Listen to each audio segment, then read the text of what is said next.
Hey, what is going on, everybody? Welcome to Upkick MMA, episode 403. I am Brendan. All right, UFC Fight Night Prez vs. Tyra. This is the prelims. All right, it's going to be Jimmy Flick versus Nate Maness. The rest of the prelims are going to cover all those fights, break them all down round by round, talk about scoring. If you like this kind of stuff, subscribe to the channel. That way, when the next video is coming out, I'd appreciate it. Let's get started.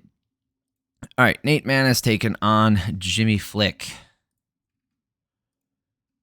Back and forth in certain positions, but clearly a one-way fight. You know, going 1-for-1 at range with Maness, using the jab well, keeping Flick on the outside of his boxing range. Flick is not able to work his way into range with anything effective. The best thing he has is that heavy left kick to the body. Flick gets the takedown finally with 35 left, going for the Von Flue choke, can't get it, and this, Maness clearly won this round, outstrucking him 30-14, 10-9 for him. Flick shoots, but gets caught in a darce, gets out, stays in on the body lock, taking a ton of elbows and knees in the process and just can't get it. Flick shoots, but, when he does, he's just taking this damage, and it kind of, I don't know if it deterred him for going forward, but it really threw him off. He never felt like he was getting done. Maness was doing a great job of taking his time, not getting out of position in most of these exchanges. He's up 20-18, doing more damage, staying safe on the ground. 33-5 for striking numbers in favor of Maness in the second round. Third round, Maness going with the low kicks and the jab, keeping Flick on the outside still. They plant in the middle for a couple seconds, trade, giving Flick the opportunity to get the clinch, but Maness flips it and gets back to distance. Flick just wasn't able to do anything. Going for the guillotine to try for the Hail Mary doesn't work. Easy 30-27, easy to call. Now, one judge gave the first round to Jimmy Flick. You're wrong. Tony Weeks, you're a doofus. I saw him standing on the side. So Saul D'Amato, Junichiro Kamijo, good job. You got this one right. This one was pretty objective. There's nothing in this first round that Jimmy Flick did that says he wins the round. He was on top for 30. Okay, so he was on top for the last 30 seconds. Okay. As far as control time goes, that includes clinching. And it's all canceled out by the other 27 seconds that Maness had for the control time. So don't count that. Look at the striking numbers. Look at the damage. Maness also had 2 submission attempts. If you want to go with who was closer on a finish here, Maness technically had 2 submission attempts this round. So what are you doing? Who are you calling for this? Why are you calling this for Jimmy Flick? That's a horrible scorecard. Will not get talked about. I promise you. No one will mention this shit. No one will talk about it. Tony Weeks is a fucking dingaling for calling it for him. That's ridiculous. That is a bad call. It didn't come down to it, so it is what it is, right? And I say this all the time. What happens is, especially on these cards where not a lot of people are watching, nobody brings it up in the broadcast. It goes unnoticed because the right person ends up winning anyway. But there's a horrible scorecard in there, even though they have the right person winning. If you give one round that's clearly for another person to the wrong guy, that's a horrible scorecard. I don't understand what he was seeing there. I don't know what he thought he saw. There was very little damage that came from. That's horrible. Moving on. Carli, Judice. Right? Uh-oh.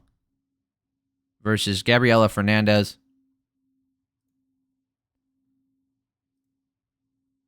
Is it Judice?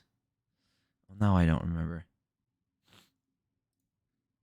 Judice? Crap. I'm sorry. I don't remember here. When I heard it, I forgot how they pronounce it. So Fernandes was sitting down on her 1s and 2s, throwing it hard, and Judice was staying, trying to intercept it with the fast jab. She just wasn't able to counter fast enough and get out of the way, taking huge right hands. Fernandes is just putting the pressure on her, swinging for the finish, landing the hard left hand. Sorry, she's southpaw. Judice is using a wide array of strikes, putting her combos together, finding the mark with some of the combos, and able to put pressure on Fernandes, who's looking more labored as this round went on, but she clearly recovered in between rounds. Fernandes wanting to grapple and clinch as she bullies her way into range. She did way more damage this round, even though she got outstruck. 63-43 in favor of Judice, but don't be fooled by those numbers. Second round here, Fernandes is running at her, throwing it all out there. She gets a nice eye poke in there, gives her a break to recover, which is always a good strategy as the fighter who's getting tired. poke them, kick them, grab some fence, do whatever you need to do because you're not going to get a point deduction and you'll get a break. So it's all good. Go for it. Knee them in the head when they're down. Judice going clinch and gets a momentary takedown. Fernandes gets a snap down, gets the back body lock, controlling it to the end of the round. Clearly her 41-27 for striking numbers here. Last round got interesting. Judice needed to keep herself off the fence and put a ton of volume out there, which is what she did. Judice with the more energy of both women. They were moving both slightly slower, but Judice was a little sharper. Judice putting the volume out there. Fernandes waiting and throwing one big left hand at a time. Judice wins this last round, just not enough. But apparently,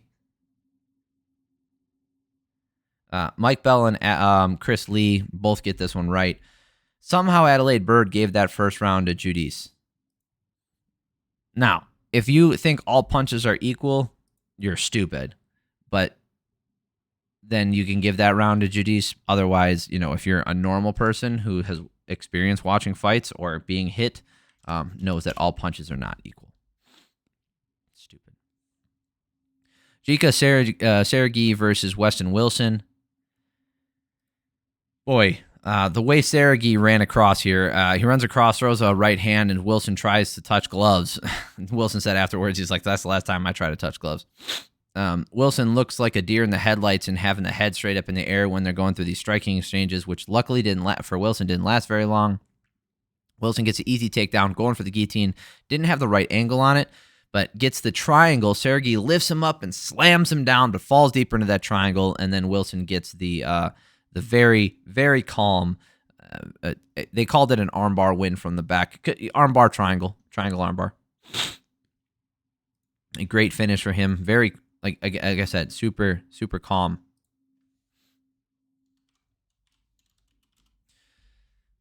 Melquizael Costa versus Shayilan Nuerdanbieke. Nuerdanbieke gets a single leg pick, an easy takedown. Wasn't really able to do much with it. Costa deep on a Kimura. Nuerdanbieke just holds it and shows no respect for it. Costa finally able to get up, but ends up on bottom, going for the sweep again, getting caught in a knee bar, has to give it up. Costa rolling under. Nuerdanbieke with the good hip, stays on top. 10-9, no damage, even though it's 4-1 for striking numbers in favor of Costa as far as significant strikes go. Total strikes, he had 31-9.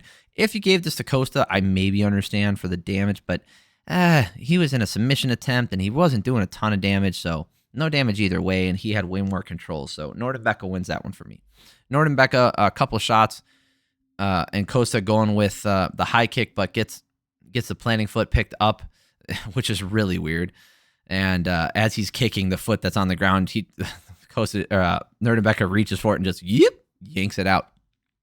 Costa is staying offensive off his back, able to get on all fours, able to get his own takedown along the fence, gets reversed. They went to the ground. Costa gets the back and then reversed again, and this round could go either way. I want to give it to Costa for the offense off his back and the control that he had. So if you look at the striking numbers, they went to Costa. The control time went to Nuerdanbieke, but Costa probably got, we'll look at the scorecards afterwards, but I gave this round to Costa. Could go either way. 19-19. Last round, Costa spamming kicks to the body, doesn't get taken down this time, and ends up on top, gets the back, gets a rear naked choke, and gets a finish. And that's how you do it. Looking at the scorecards here,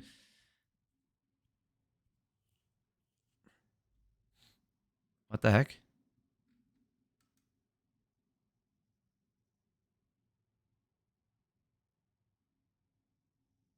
They put this in here twice. Look at this. The website has Josefine Knutsson versus Julia Polastri in here twice. And I think the scorecards are all the same. Yep.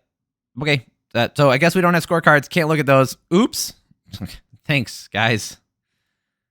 I mean, what do they care? No one looks at this stuff except for me, right?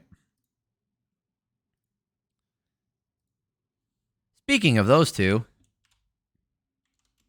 Josefine Knutsson versus Julia Polastri.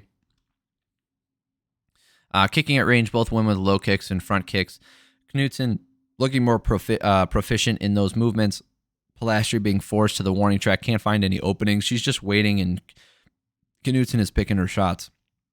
Polastri's constantly putting her hands down and together, making faces like that did nothing as she's getting picked apart and pushed across the cage. Polastri getting the takedown with 20 seconds left. Deep in the mount, decent damage, but not enough to win the round. 20 seconds does not outweigh 4 minutes and 40 seconds.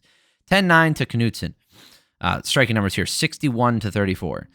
Second round, Polastri is shaking her head as she gets front kicked into the fence repeatedly and outstruck.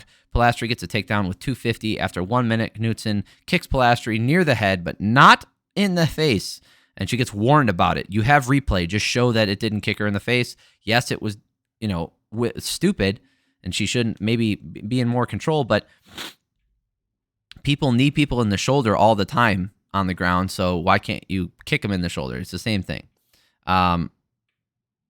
Knutsson figure fours around the head, but there's no sub there.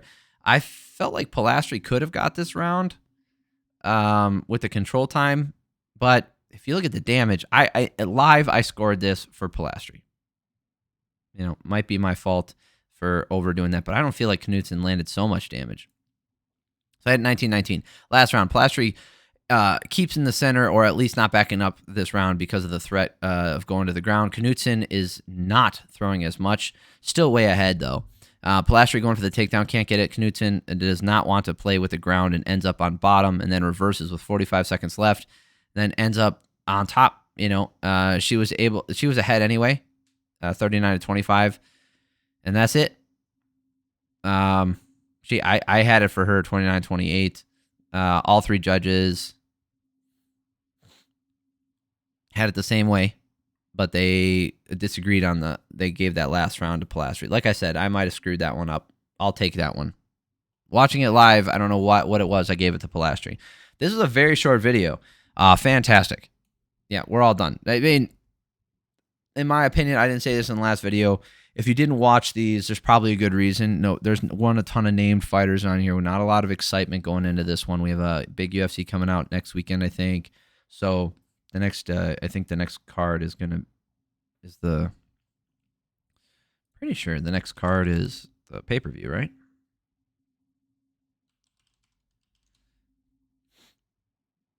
Oh no, it's a fight night, but it's a bigger one, right? With Robert Whitaker, Sergey Pavlovich, Kelvin Gastelum on the card. That's a good one. And then you got 303 following that one. So it's a little bit of a lull this week. Do I recommend going back and watching this? Probably not.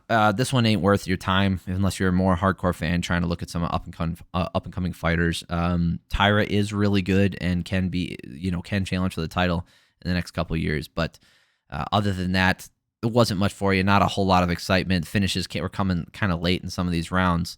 In the fight, you got to sit through essentially 15 minutes, including the commercials, to watch someone get a sub. That's in a non-exciting fight. I don't know if it's worth your time. Anyway, I thank you all for stopping by. Subscribe to the channel if you like this kind of stuff. That way, the next video is coming out. I love you guys. Happy Father's Day. Have an amazing week. Love y'all.